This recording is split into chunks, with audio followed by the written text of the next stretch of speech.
അസ്സലാമു അലൈക്കും വറഹ്മത്തുള്ളാഹി വബറകാതുഹു. ഈ ഒരു 2 വർഷ കാലം ഞങ്ങളുടെ ജീവിതത്തിൽ ഏറ്റവും വലിയ പ്രചോദനമേകിയത് വായനാശീലം ഞങ്ങളുടെ കൂടെ ഉണ്ടായിരുന്നു എന്നുള്ളതാണ്.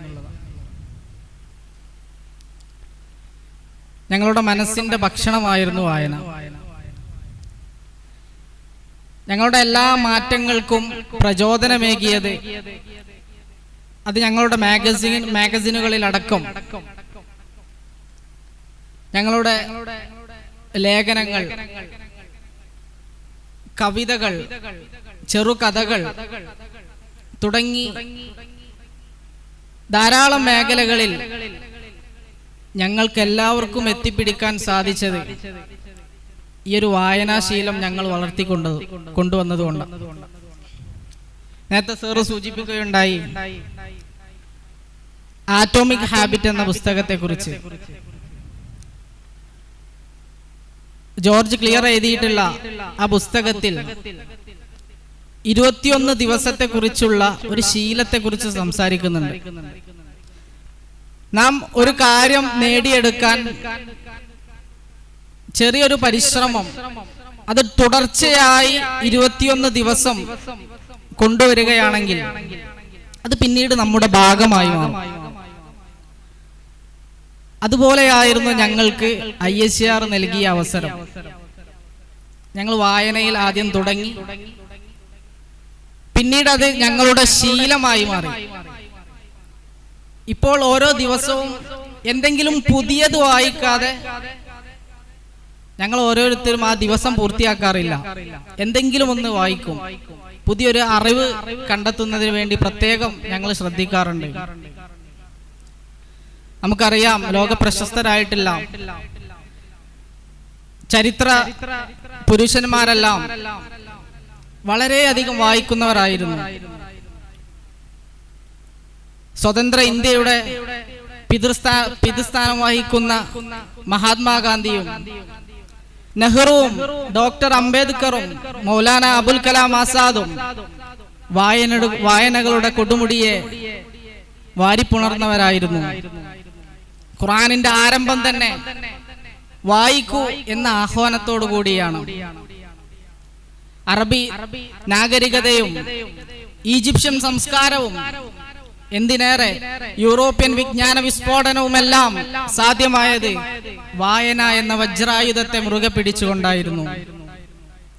ആ ഒരു അവസരമാണ് എന്റെയും എന്റെ സഹപാഠികളുടെയും ജീവിതത്തിലേക്ക് ഈ ISR കൊണ്ടുവന്നത്. 83 പുസ്തകങ്ങൾ എനിക്ക് ഇവിടെ നിന്ന് വായിക്കാൻ സാധിച്ചു. അതിൽ നോവലുകളുണ്ട്, അനുഭവങ്ങളുണ്ട്, ചെറുകഥകളുണ്ട്. CP ഉമർ സൊല്ലമി സാറെ പോലെയുള്ള പ്രഗത്ഭ പണ്ഡിതന്മാരുടെ തൗഹീദ് ഒരു പഠനമെന്ന തൗഹീദിനെ കുറിച്ച് സംസാരിക്കുന്ന ഏറ്റവും നല്ല പുസ്തകം. അതുപോലെ ഞങ്ങളുടെ ഹാറൂൻ കക്കാട് സാറുടെ 50 മഹാരഥന്മാർ എന്ന് പറയുന്ന നമ്മുടെ പൂർവ്വ പണ്ഡിതന്മാരുടെ ജീവചരിത്രങ്ങൾ വിശദീകരിക്കുന്ന പുസ്തകങ്ങൾ തുടങ്ങി ധാരാളം മേഖലകളിലേക്ക്, പുതിയ പുതിയ ചിന്തകളിലേക്ക്, പുതിയ വിജ്ഞാനങ്ങളിലേക്ക്, എന്തിനേറെ റിസർച്ച് മേഖലയിലേക്ക് വരെ ഞങ്ങളെ കൊണ്ടെത്തിച്ചത് ഈ ഒരു ചെറിയ ശീലം തുടർന്നു എന്നതിന്റെ പേരിലാണ്. George R.R. മാർട്ടിൻ പറയുന്നുണ്ട്, A reader lives 1000 lives before he dyes. ഒരു വായനക്കാരൻ മരിക്കുന്നതിന് മുമ്പ് 1000 ജീവിതങ്ങൾ ജീവിക്കും. ഓരോ പുസ്തകങ്ങളും അതുപോലെയായിരുന്നു ഞങ്ങൾക്കെല്ലാം. ഓരോ പുതിയ അനുഭവങ്ങൾ നൽകുന്നു. ഓരോ പുസ്തകങ്ങൾ വായിക്കുമ്പോഴും പുതിയ പുതിയ അനുഭവങ്ങളും പുതിയ ചിന്തകളും ഞങ്ങളിലേക്ക് നൽകിയത് ഇവിടെ ഞങ്ങൾ ശീലിച്ചു പോന്ന ഈ ഒരു ചിട്ട കൃത്യമായ രീതിയിൽ ഓരോ ദിവസവും വായിച്ചുകൊണ്ട് ലഭിച്ച അവസരത്തെ പൂർണ്ണമായും ഞങ്ങൾ ഓരോരുത്തരും മുതലാക്കി.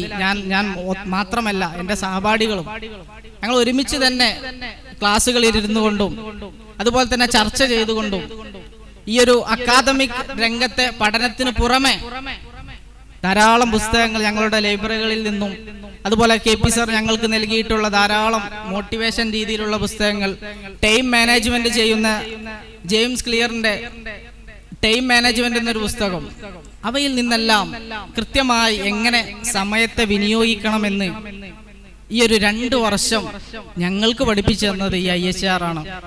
23 വർഷത്തിൽ 21 വർഷവും കൃത്യമായ രീതിയിൽ വളരെ പരിമിതമായ പുസ്തകങ്ങൾ മാത്രമേ ഞാൻ വായിച്ചിരുന്നുള്ളൂ. എന്നാൽ ഇവിടെ വന്ന് എനിക്ക് ലഭിച്ചൊരു ഊർജം, അധ്യാപകന്മാരുടെ സപ്പോർട്ട് എല്ലാം ഞങ്ങൾക്ക് എല്ലാവർക്കും കൂടുതൽ പുസ്തകങ്ങൾ വായിക്കാനും അവസരത്തെ കൃത്യമായി മുതലാക്കാനും സാധിച്ചു എന്നതാണ് ഈ ഒരു വേളയിൽ എനിക്ക് സൂചിപ്പിക്കാനുള്ളത്. ഇത്തരത്തിൽ ജീവിതത്തിൽ ലഭിക്കുന്ന അവസരങ്ങൾ കൃത്യമായി ഉപയോഗപ്പെടുത്തുക. അസ്സലാമു അലൈക്കും വറഹ്മത്തുള്ളാഹി വബറകാതുഹു.